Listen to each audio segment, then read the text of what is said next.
Salve, deputado. Caro presidente Reginaldo, primeiro quero agradecer o convite para participar deste evento hoje. Quero cumprimentar os deputados aqui presentes, cumprimentar os participantes aqui desta mesa, em nome do Luiz Dinese, meu amigo, que a gente fica brigando há mais de 15 anos, mas somos amigos. Quero cumprimentar toda a mesa em nome do Luiz. Bem, eu queria aproveitar esses 10 minutos aqui para dizer o seguinte. Estava conversando agora há pouco ali e uma moça me disse: professor, a gente precisa aprovar a reforma, não é porque precisa, é porque o mundo está nos obrigando a fazer a reforma. Palavra sábia. Já sumiu a mulher dali. Ah, foi ela. Né? Oi. Então, é uma verdade, porque nós precisamos fazer essa reforma. Ninguém aguenta mais o sistema tributário caótico, maluco que nós temos hoje. Não é possível. Eu, quando prestei o concurso, eu gosto sempre de contar isso. Quando eu prestei o concurso para auditor fiscal em São Paulo, o regulamento de ICMS de São Paulo era desse tamanhozinho assim. Era 30, 40 páginas. A gente sabia de cor o que era isento, o que era imune.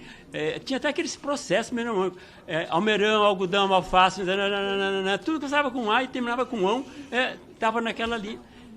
Hoje, até com o Google você não consegue achar o que você precisa nos regulamentos.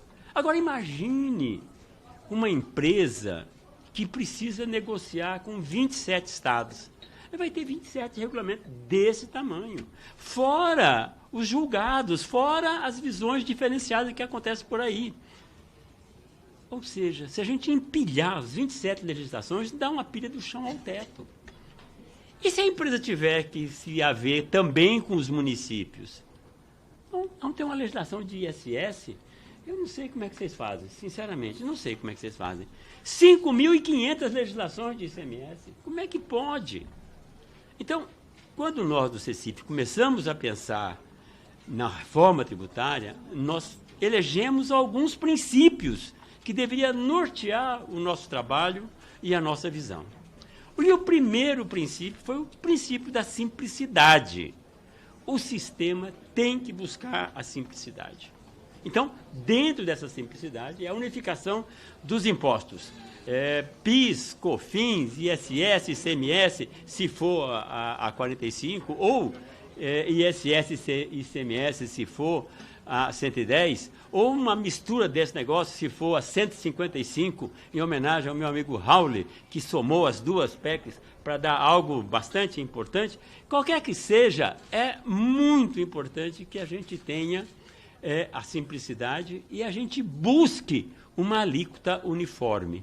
Nessa discussão da alíquota uniforme, é importante ressaltar que a alíquota uniforme significa alíquota igual dentro do mesmo território, igual para todos os bens e serviços. Não significa que o município A não possa fazer uma alíquota diferente do município B. Pode fazer, desde que combine, vote uma lei e os seus munícipes aprovem o aumento ou redução de imposto, se for o caso. Bom, então, esse é o primeiro princípio que a gente acha fundamental. O segundo, neutralidade. A nossa proposta é de que a arrecadação, a alíquota de referência, ela tem que ser calculada de forma tal que reponha a arrecadação atual. Eu vejo uma discussão nos jornais aí, porque nós fizemos estimativas. Cada um que fizer uma estimativa vai fazer uma estimativa diferente, porque nós temos variáveis diferentes, nós temos sentimentos diferentes. Então, um vai dar 25, 24, 27, 28, pode dar qualquer coisa. Por quê? Porque depende da variável, do gap tributário que eu imputar no sistema. Mas a proposta nossa não leva em conta nada disso, nenhum gap, nada. O que leva em conta é para dizer o seguinte: olha, a alíquota de referência será calculada para repor a arrecadação existente. Ah, mas 25, se der 25 é muito alto. Bom, se der 25 é realmente muito alto, mas é o que nós já pagamos hoje sem saber. Esse é que é o ponto. Nós, hoje, pagamos sem saber. Ninguém sabe quanto é que tem de imposto num copo d'água, numa camisa, numa gravata, num sapato ou no quilo de feijão. Ninguém sabe. Não tem como saber. É impossível saber. Então, segundo princípio da neutralidade. A alíquota é necessária para repor a arrecadação. Terceiro princípio, não cumulatividade. Esse nome bonitinho, não cumulatividade, significa o seguinte, que nós não podemos incorporar imposto no produto, porque ninguém consegue exportar imposto, ninguém consegue competir no mundo globalizado se tentar exportar imposto, a não ser que ele tenha vantagens expressivas em determinado setor. Mas isso não é a realidade na maioria dos setores que nós temos. Então, a nossa proposta é que seja não cumulativo. E hoje os nossos sistemas não são cumulativos. Primeiro porque tem alguns que são cumulativos mesmo, está na lei, está dizendo que é cumulativo.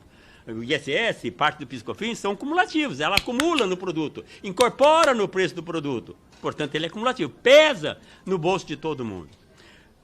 E, além disso, tem aqueles tributos que, apesar de parecerem não cumulativos, ou seja, não acumula no sistema, não acumula no produto, porque ele funciona, recolhe aqui, passa o crédito para frente e vai passando o crédito de tal maneira que lá no final é que se paga. Mas nesse passar o crédito, nós temos problema de não aceitar acreditamento de material de limpeza, material de embalagem, não incorporou no produto, então não dá crédito. Se exporta, se acumulou crédito, nós não devolvemos o crédito, os estados não devolvem, a União não devolve. Então aí não pode ser não cumulativo, porque seria se devolvesse. A proposta é que o IBS, tanto da 110 quanto da 45, ela tenha crédito amplo. Acabou esse negócio de ficar discutindo se dá ou não dá crédito. Tudo dá crédito, exceto o consumo pessoal do sócio, óbvio, né? A outra questão é que nós precisamos desenhar um modelo que garanta a devolução dos créditos acumulados. Não basta botar na Constituição, fica obrigado a devolver o crédito em tantos dias. Será letra morta se colocar na Constituição simplesmente desse jeito. É preciso um desenho institucional para garantir isso.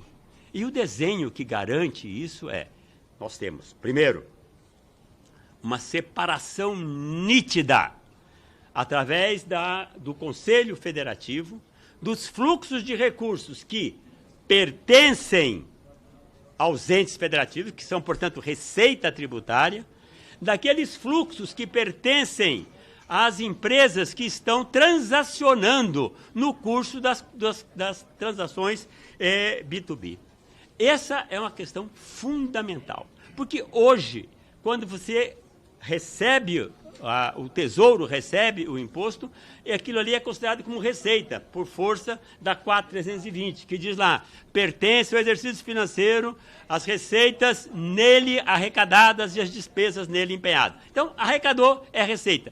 Mas não deveria ser, porque quando a empresa A passa a venda para a empresa B, transfere o crédito. Ela recolheu, mas aquele crédito não é do Tesouro Estadual, Municipal, Federal, não. Aquele crédito é da empresa adquirente, que vai passar para outra, E que se lá no final da linha ela exportar, ela tem que ter o direito de receber de volta. É fundamental que ela receba de volta. Então, garantir a não cumulatividade significa crédito amplo e significa garantia de devolução do sistema acumulado.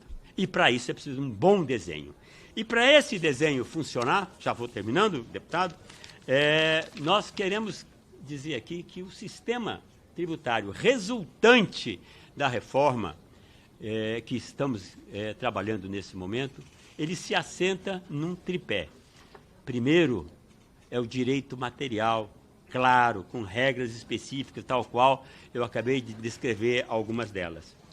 O segundo é uma administração tributária específica para esse tributo. Essa administração tributária está prevista no artigo 156b da PEC 110 e ela cria um Conselho Federativo que vai receber e administrar o tributo.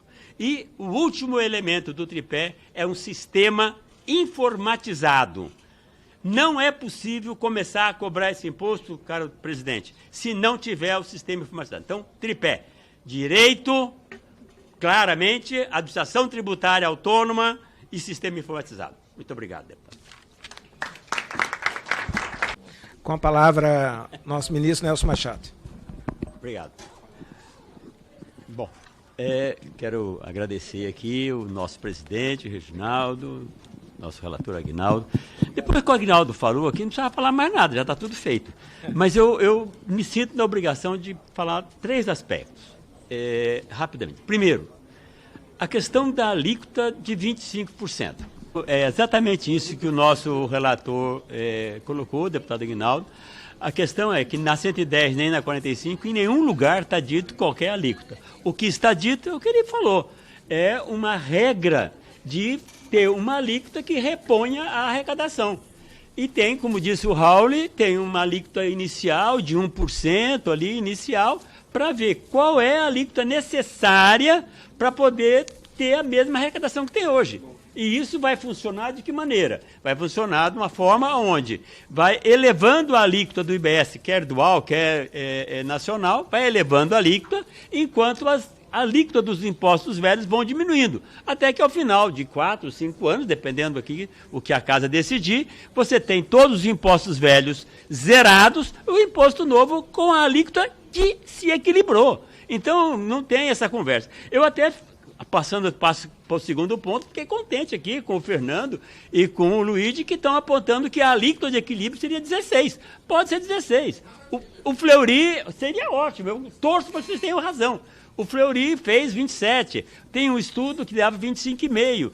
Bom, estudos são estimativa, perspectiva. Só vamos saber, e é importante que isso fique registrado, só vamos saber qual é a alíquota de verdade quando tiver o imposto funcionando. E ele será o que é hoje. É alto? É porque hoje já é alto. Terceiro ponto que eu queria falar, que é muito importante, a questão de alíquotas diferenciadas. Meus amigos, minhas amigas, a alíquota diferenciada vale quando nós estamos falando em imposto cumulativo, essas coisas. Mas quando é o sistema IVA, a alíquota de qualquer coisa no meio da cadeia, ser diferente ou não, é inócuo.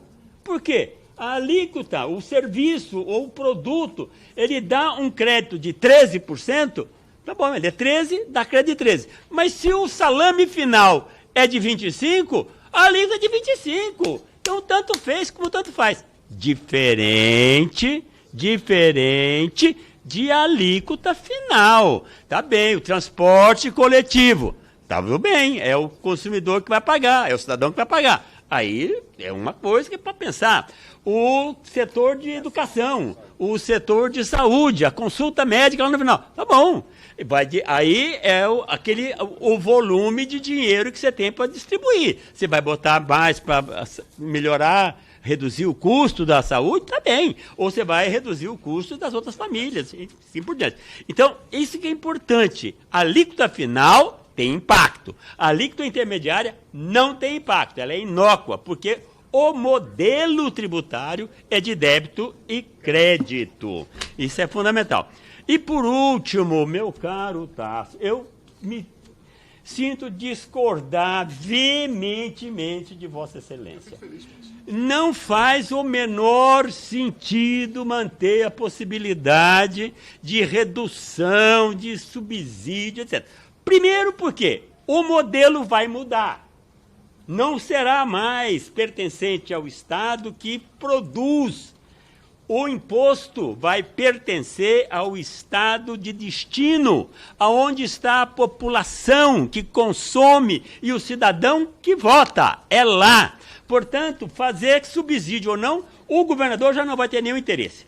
Mas, se tiver, e nós respeitando a questão da autonomia dos entes federativos, foi mantida a possibilidade de mexer na alíquota.